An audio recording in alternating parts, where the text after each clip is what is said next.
Hello. Hey, how are you? I'm fantastic. How are you I'm today? good. I'm good. When you suggested IG Live, I didn't want to play myself and say, I don't know the technology like that. So I was ripping and running trying to get it together. I'm glad Oh. you sent a request and found me because I didn't know where to find you.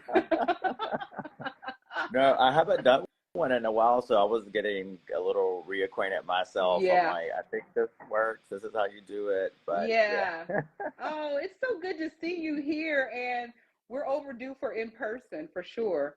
we are. We are. Yeah, yeah. You've had a big week. I have just really enjoyed like following you on social, and you're all over the place, just celebrating and living it Yeah. up in a way that is you so deserve.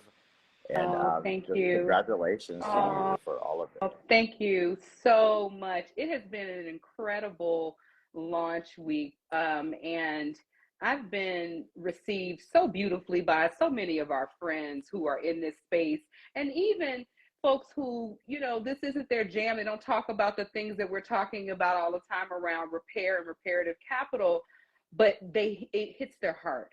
And they know that this is the right moment and the right time. And so I am feeling the love, and thank you so much, Edgar, for putting it out there and also big upping, this work. Just deeply, deeply appreciative of that. It's been wonderful. Oh, I'm glad to hear that. For those of you who may be joining us just now, I am talking with Jessica Norwood, who is fresh off the shelves here. This new book that everybody has got to check out, Mm, "Believe in You, Money," and it asks this question here that I can't stop. It just is in my mind every day now, Jessica. What would it look like if the economy loved Black people? yeah, yeah, Check yeah. this out, y'all. Jessica, I became familiar with your work when I was writing my book, and we were just researching, folks who are doing it differently, right? Mm-hmm. Disrupting the flow of capital, trying to redistribute wealth back to Black and Indigenous communities. And that's where I became familiar with Runway, and I wrote about your work in my book. Yeah, And I'm just so thrilled to see your vision come to life and your passion and this book that you've shared with yeah, us. yeah, So yeah. thank you. Thank you. Would you would you mind just telling us why you decided to write this book and Yeah, about yeah, your passion? yeah. Edgar, thank you so much for recognizing the work of Runway and my team members. Some of them I see on the feed right now, and I know they're checking us out. We really appreciated that because it gave a lot more language for all of us in the field. We knew we were doing reparative work, but to be able to come back and say this is decolonized work, to really give it a body of language was so helpful for all of us. And so thank you, Edgar, because you'll see that all in my book as well. And I'm really greatly appreciative of the ability to stand alongside your work and many other people's work out there right now. And Runway, for folks who may not know, Runway is a financial innovation firm and a fund.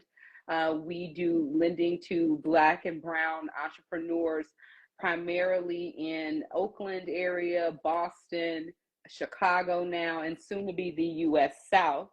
And we're doing it differently. We're doing reparative capital. So we do debt. It's usually $2,500 up to about $300,000. And then we can do some follow on kind of equity. But the majority of what we do is a debt product. And, as long as there's been people making stuff in the world, there's been trade and there's been debt, but then there's the right kind of debt, the one that says that it needs to be non extractive, that it needs to be patient, it needs to give you time to work with the money, and that it needs to really honor and love Black folk, brown folk, on the whole spectrum of that. And it needs to be serious about that. And so that's the kind of money Runway has been putting out in the world for a long time. And then the pandemic hits. Mm. And as you can imagine, Edgar, I'm sitting here with like a 90% African American portfolio by and large. And we already know that Black folk were not getting access to capital prior to the pandemic.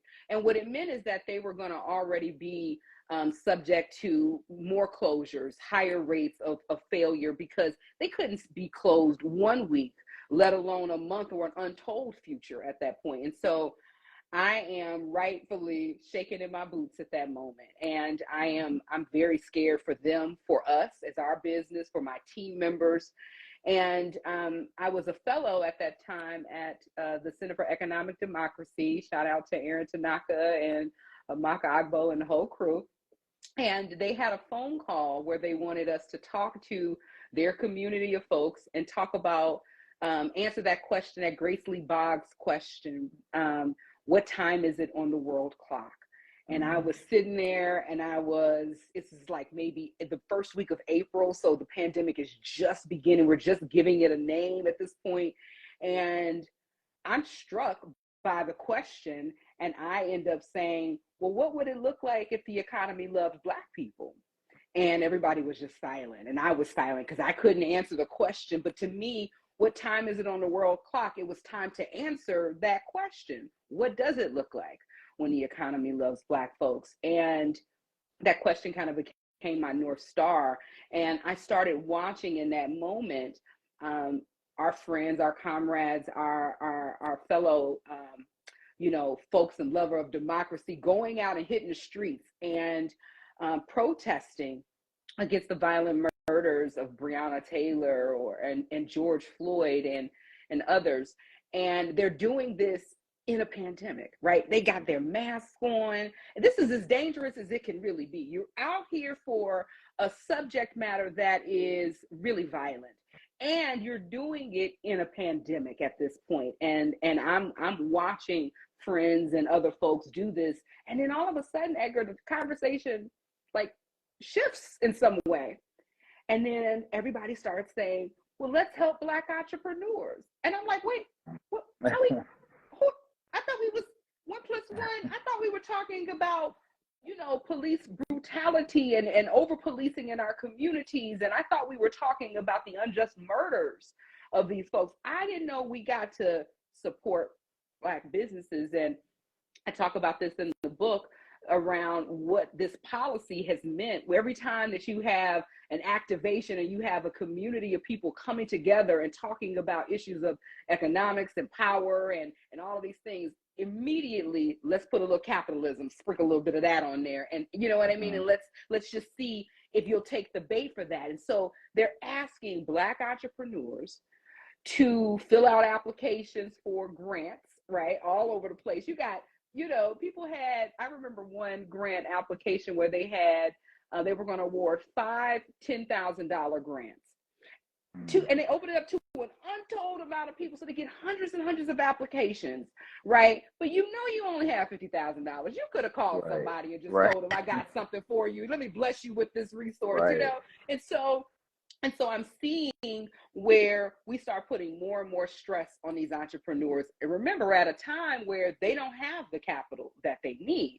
And so I become even more concerned and more upset at the pressure that we're putting on entrepreneurs to staff up when it's COVID. They don't have the capacity to do that, to fulfill orders that are backlogged because of transportation and supply chain issues, to have their hearts broken while they're watching the news just like everybody else. But now this is the moment where you want to invest in Black brilliance and Black entrepreneurship. And I thought, I don't think they really get it. And I don't think this is what love looks like. And so I put pen to paper and I just started like pouring out everything. And the first story that came to my heart was about my mother.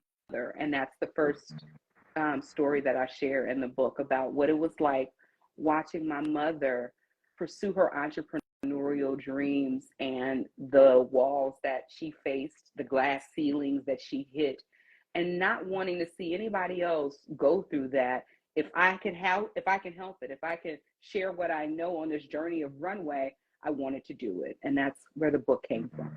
Yeah. That's beautiful. I was deeply moved when I read the tribute to your mother, that story that you begin the book with, and that tribute there.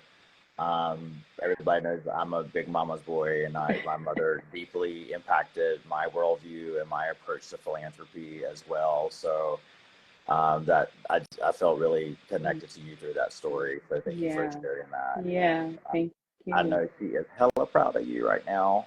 Oh, I'm feeling the Oh, love too. I know none of this would really be possible without that ashe, without that energy that comes forward from my mom and the generations before. And so I'm feeling it, and I'm feeling really blessed. Yeah.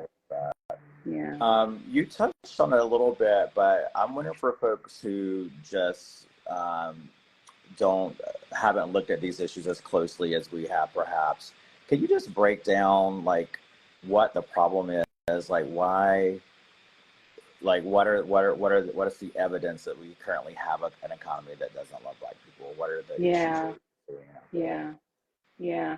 I mean, one of the places that I focus a lot is on what it takes to start up your business, really that early rounds of money. But there are so many other indicators. I mean, around access to healthy food, housing, security. I mean, so many different things that we can look at, education, all up and down the road there that can tell us that we are not producing and showing a level of love for the people who are here. And economy, I like to, we use this big word of economy, but one of my dear friends, Elandria Williams, who since passed away, but I do reference her in the book quite a bit.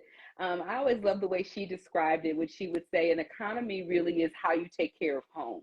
What are the things that are important to make the home or your place really work? What are you investing in? How are you working with that? So that's really an economy. What are we doing that takes care of home? And so we look at where our investments go and to the people that they go. And we know that the workers, the people who produce, who are actually making the things, when they're displaced and not taken care of, that's an economy that's not loving the worker. That's an economy that's not loving women, children, our elders. So there are many ways to hold this question, and I chose to really focus it from the community and place where I come from. But in reference to that, some of the data that I would probably share is really on this startup journey for Black founders. And what tends to happen is when you start a business, people will tell you that you should, it's like, oh, it's a great idea. You should borrow money from your friends and family. And if you understand that there is this wealth inequity, this wealth gap, as they say, then you don't have friends and family that has the kind of money. So you're looking around like, what friends, what family, but Right. we're passing this off, right, as like this is Mm-hmm. the standard, operations that we should all be using to start our businesses. But we don't really get clear with folks that some people are inheriting, some people have other wealth and other assets and other things to work with, and there are a lot of people who do not.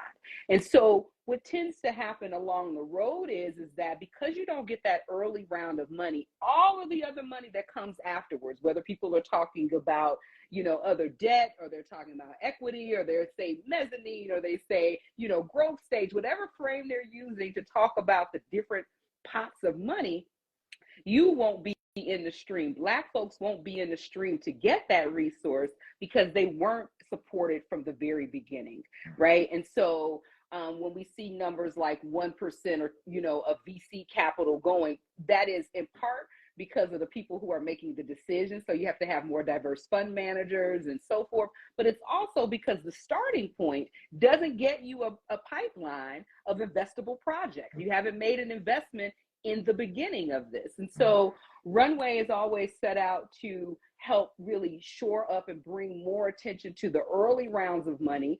And a lot of folks think, that's a micro amount of money, or that's not real business. And I'm saying it is essential business at this point, Right. because if you don't make an investment in Black folks and brown folks, then you're going to definitely have a world that does not love them, that does not see them. And so we are also trying to deal with the fact that there has been gross amounts of inequity in this system, and that when you haven't invested in someone, the way that you repair it is by making the investment, is by seeing what they contribute and finding it valuable and finding it loving and putting the resources there.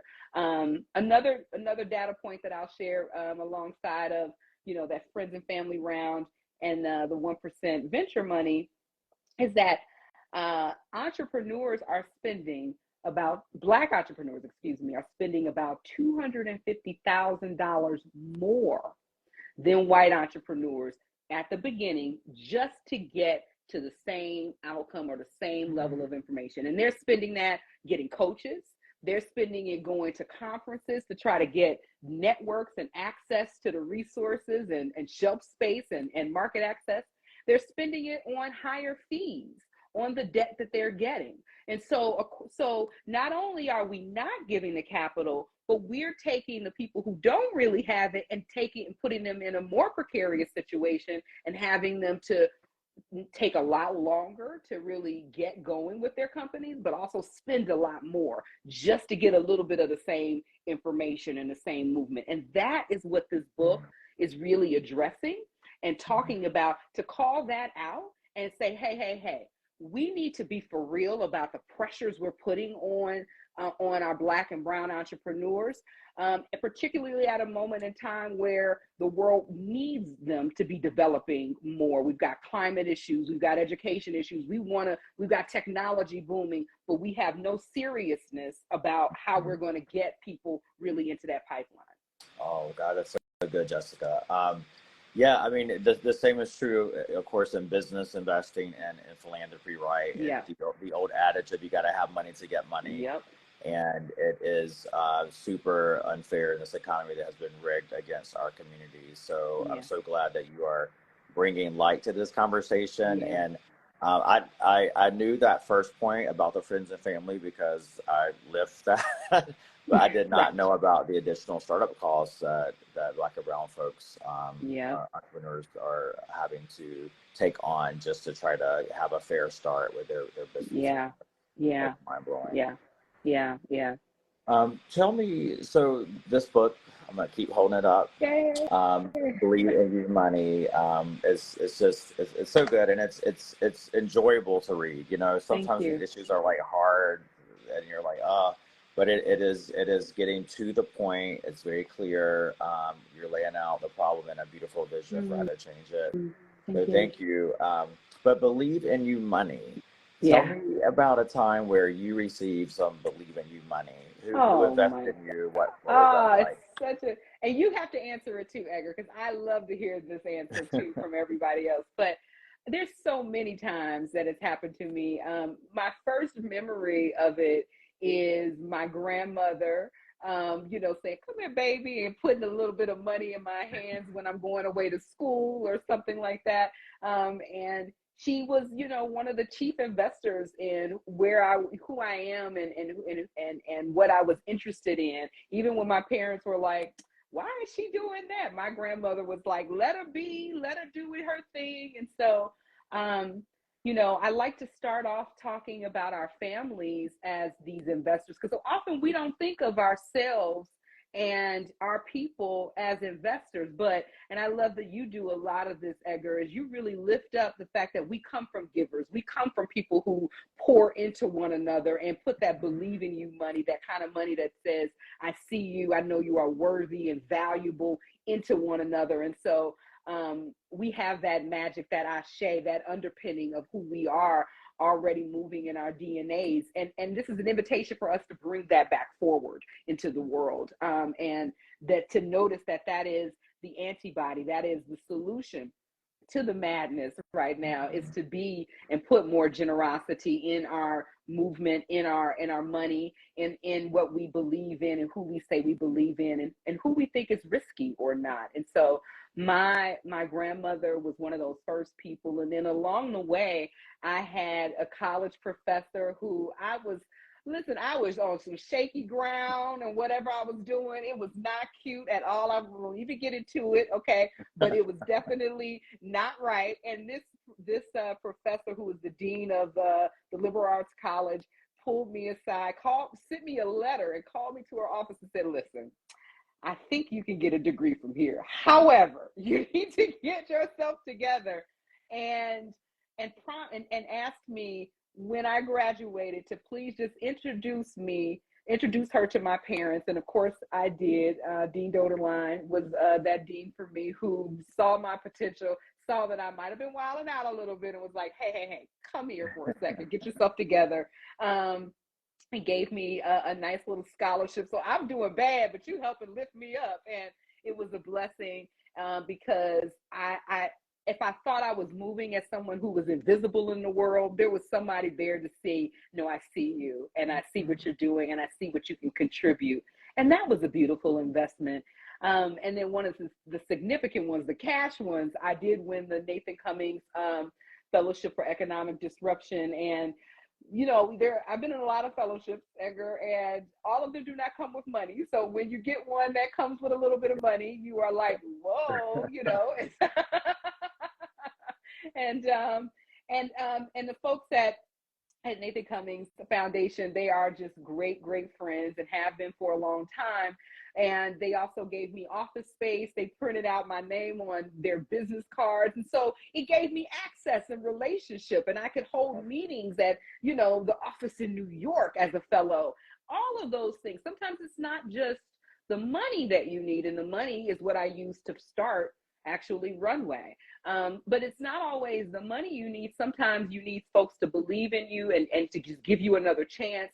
Sometimes you just need people to give you their letterhead and just, and slide their name on something or whatever to say, hey, all right, I could do this for you. And so there are multiple ways to think about believing you money, but what's underneath it is a value of who that person is and that they are too important to let slip through the cracks. And that's what the book really talks about. It gives a lot of those, from whether we're doing susus as a form of investment or partners in other communities, as they may call it, or community sort of giving circles, all the way to, a more formalized investment agreement and so forth. The value underneath those things needs to be the same.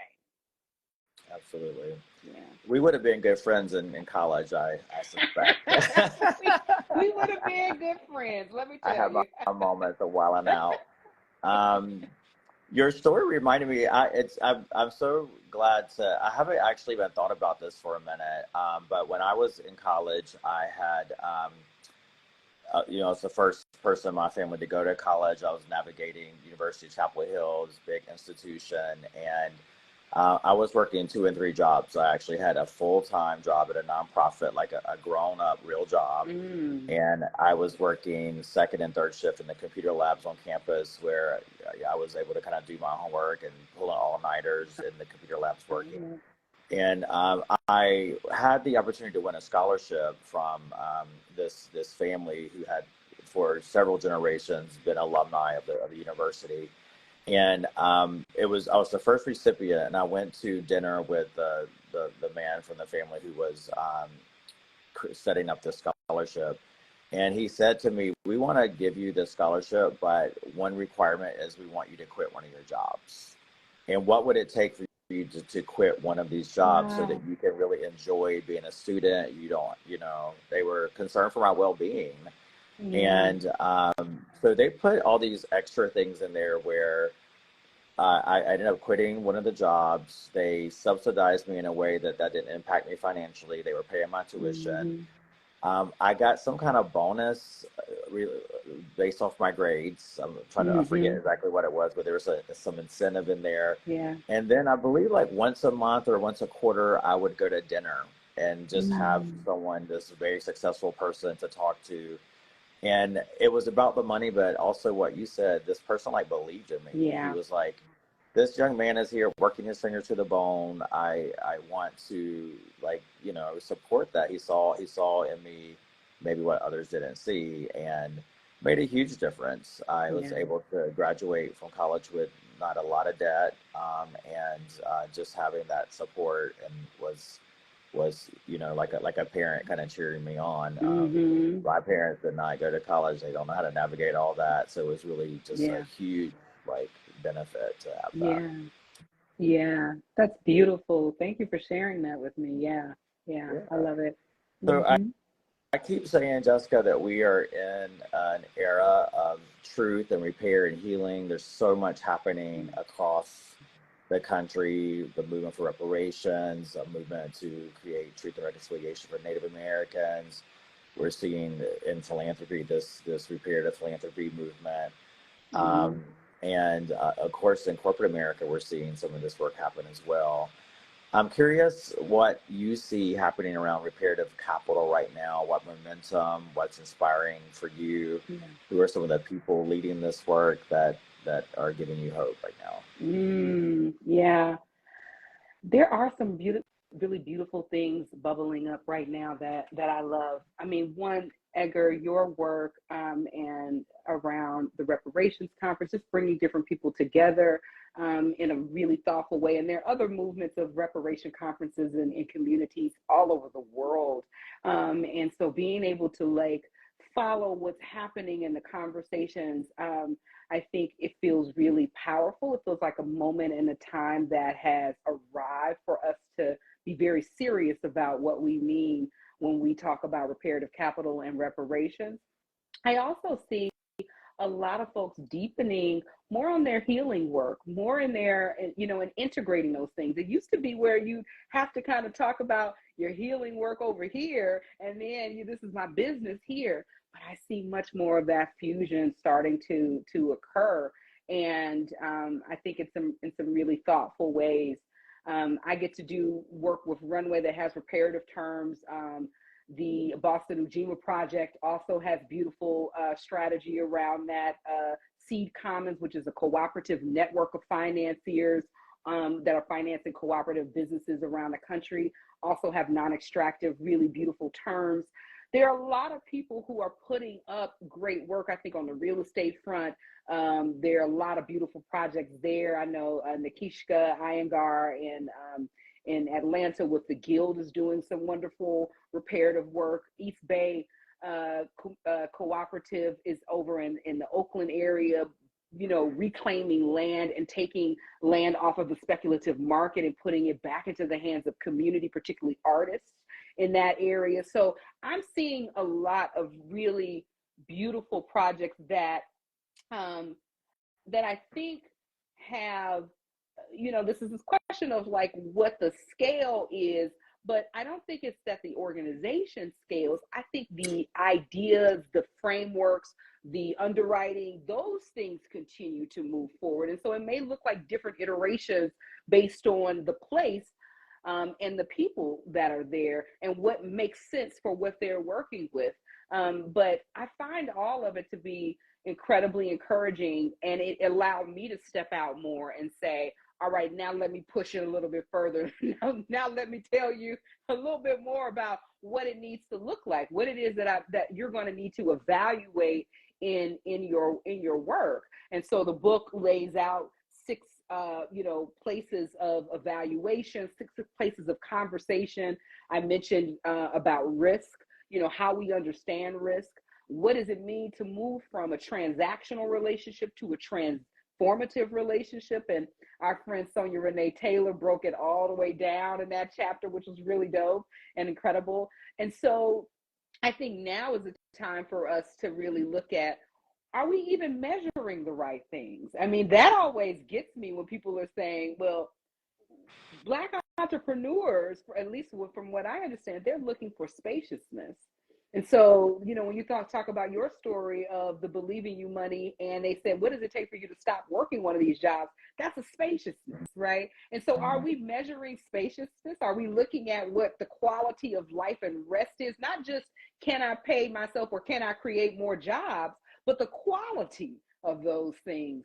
And so we're getting more and more precise about what reparative looks like, and then how to talk about it, how to measure it, and then how to replicate those terms.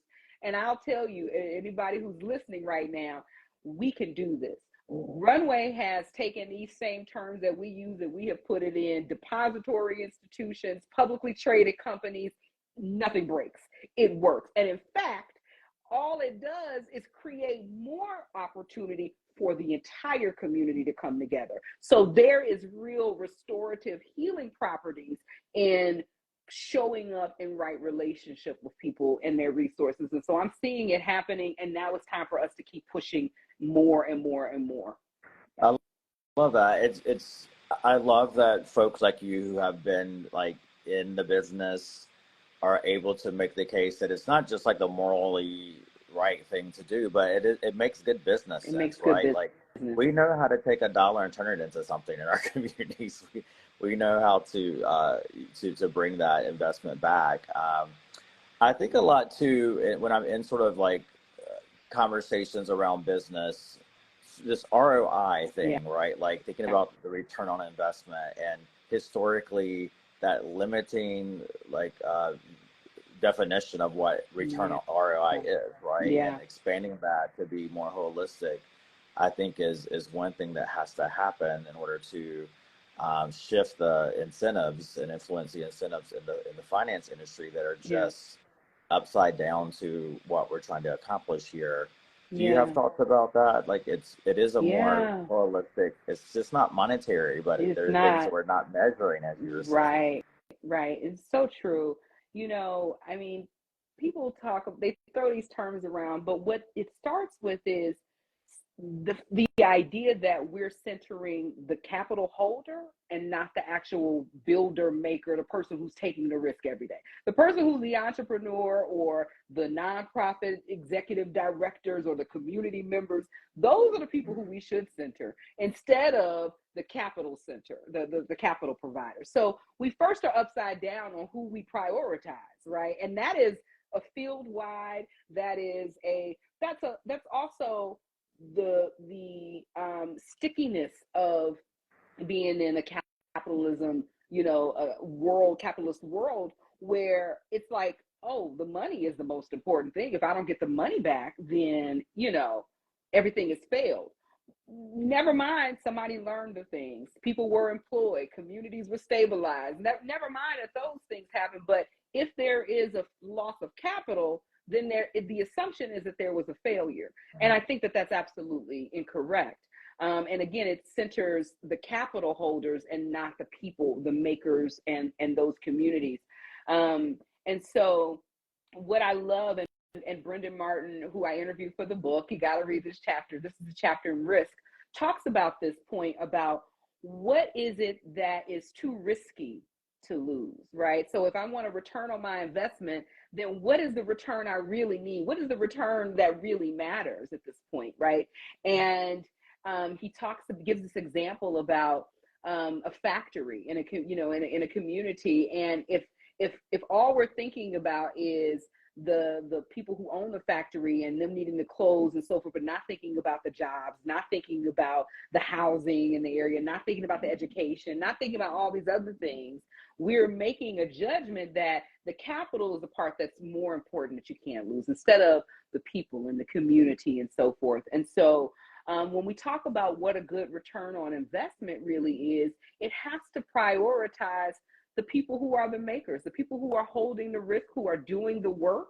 It has to prioritize the workers. It has to prioritize people who have lived on that land, who understand that place and those things, versus just the money. And that's a lot of unlearning we all have to do right now in order to get this right. But again, you can do it, and you can put it into your terms. You can put covenants in place. You can put it into the way that you operate, the way that you measure. So there are multiple places, and then you can obviously put it into policy inside of your institution. You can put it into policy, big P policy, in government and throughout. But the idea has to be baked into that who matters is what the return on investment is. So my return is that there's healthy, stable people with really solid, work to be done in the world, meaningful work, that they are paid and compensated in a way that honors them, that they have spaciousness to try things and to take a step back and to pivot if they need to pivot. That is a real return on investment. The capital will come back. And we push against that a lot, Edgar. On our terms, we will talk to people about reparative terms of, if you're investing in our fund, we're going to say, we can give you the principal back, but do you need to make more money on the backs of Black and brown people? Do you need that money? Because most of the time we're talking to ultra high net worth individuals. We're talking to institutions that move billions of dollars, in a $1 trillion capital market. Do you need more? Do you need that? And often when we pose that question, we're able to really unpack these assumptions that need to be washed away. Yeah.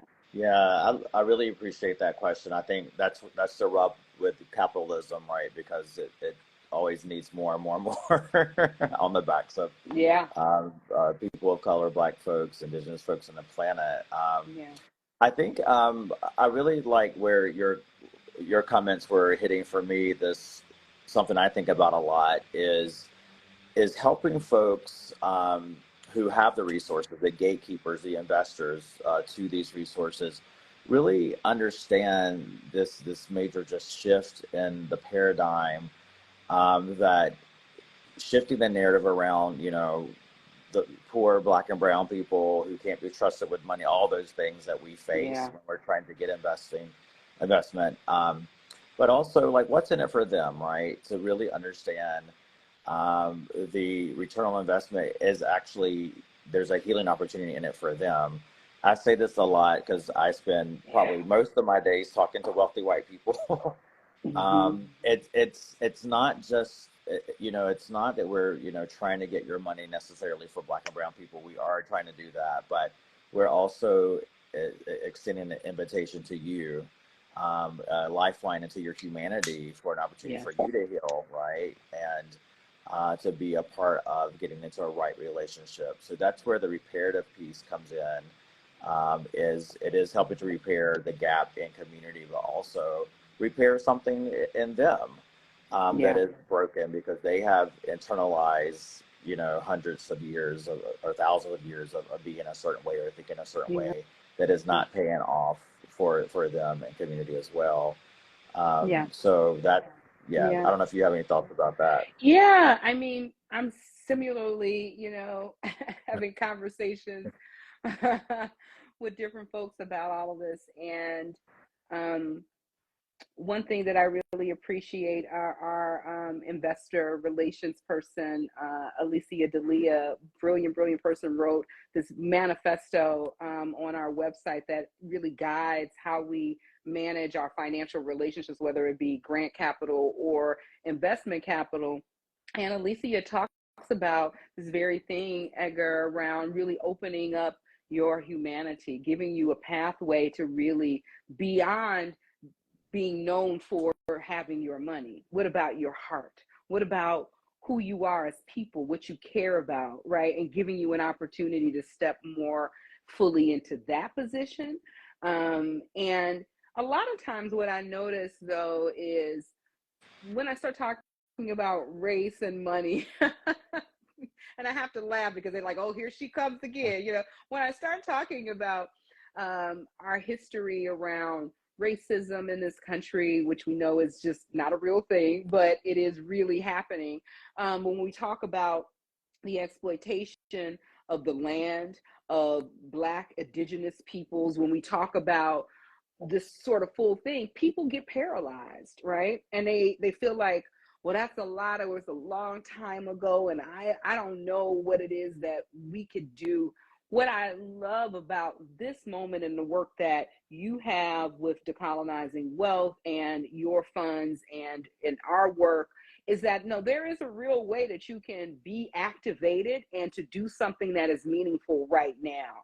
The folks who receive the capital that runway is placing out, but that other folks who are moving capital, it is an opportunity to be able to lift up a vision for themselves, to get agency back, to feel like, okay, my vision and what I see in the world matters. And people are taking that chance with me, and I want to show up and take a chance on them. You start to repair and heal something at that moment where where you slow down and you recognize that the people for whom we have not made the investments need to have the investments, and they need to have it in the way that they're asking for it. They need to have it in a way that feels reparative, that feels more generous and patient.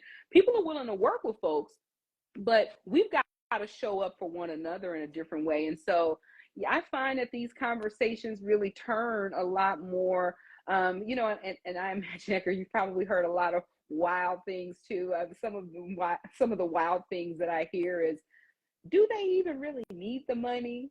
And I'm always like, do you need it? Right. Come on now. But Right. right. It's sort of like, but this particular way where the capital distances you from the realities Mhm. of what living means, what community really means. And I find that even when those quiet moments, when I get a chance to talk to, we have some incredible, donors and investors. When I get a chance to really talk to them and hear where their hearts are, there is this place where they're trying to figure it out. They feel overwhelmed by the amounts of money they have sometimes as well. And we're all trying to figure out what it means to really redistribute that money to make it more meaningful and powerful in the world. And this is an opportunity to not just talk the talk, but to walk the walk and to see immediately how it turns into job creation, it turns into home stability, it turns into all of these really favorable and really joyful opportunities. I love that. Yeah. I love that in your definition of believe in you money, what you said it is non-extractive patient Yeah. capital that is explicitly anti-racist. The Yeah. word patient really has set with me a lot. I haven't heard that adjective used with capital, but it's so meaningful. I'm just thinking about during the pandemic and the racial justice uprisings where we had an uptick for a moment in investment in black-led work and you kind of referred to that earlier. Yeah. And then there was this pressure on folks like you got all this money, what are you doing with it, like the rush. And I want to believe that some of that was driven by the crisis in communities, but also you know, the impatience with folks Yeah. to give us a minute to like get ourselves together and to figure out the best use of these Yeah. resources and to create the infrastructure we need. So the patient part is something I'm just really thinking on a lot. Yeah. I love what Yeah. you The do patient that. part is huge, Edgar, right? Because so if we just sort of think about it, if you've not made an investment, then what it takes for me to get up, get operational, get the systems together, whatever.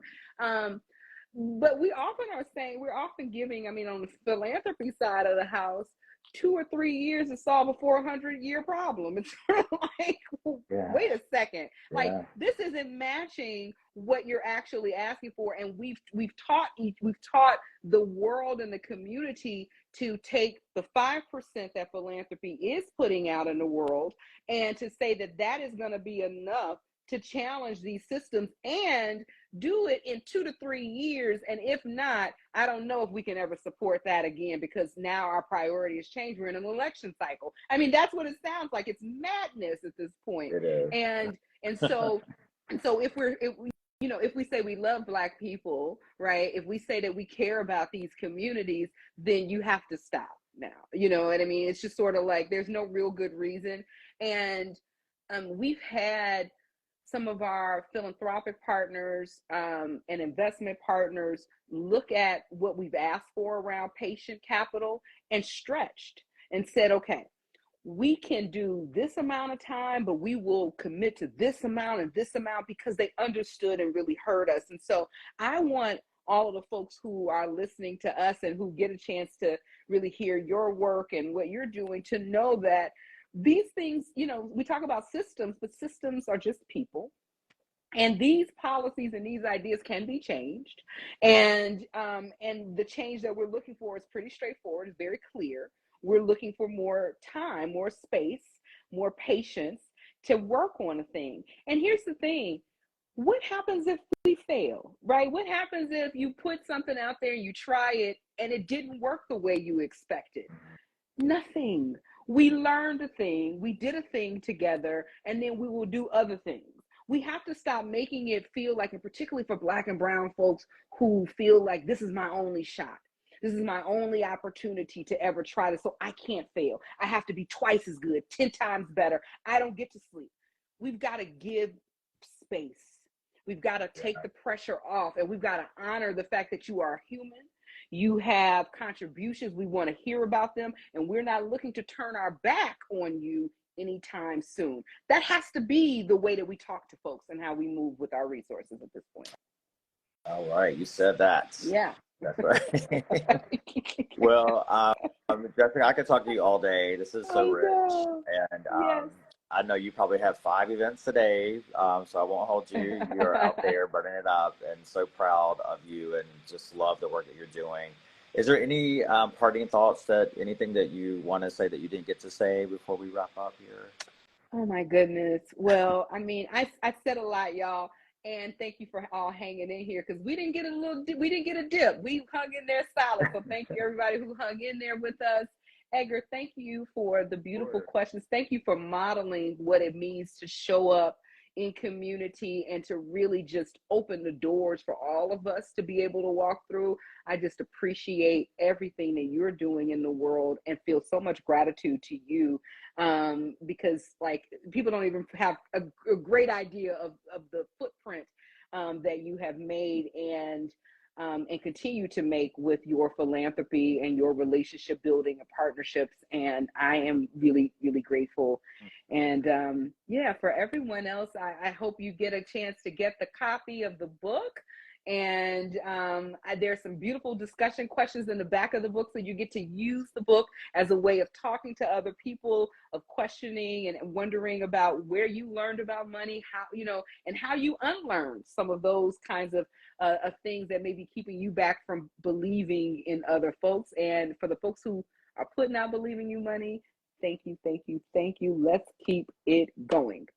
Absolutely. Thank you. Y'all get this book, and continue follow Jessica, and it's just the wisdom keeps coming, and the experiences that you've had and continue to have are going to light the way. So I'm so glad to be in this work with you, Oh, Jessica. thank And you. yeah, let's Thank talk you. soon. I'm going to send you a note about an event coming up. Hopefully you can join us. Perfect. I'd love to. Thanks, All everybody. Bye right. bye. Thanks, everybody. Talk to you soon.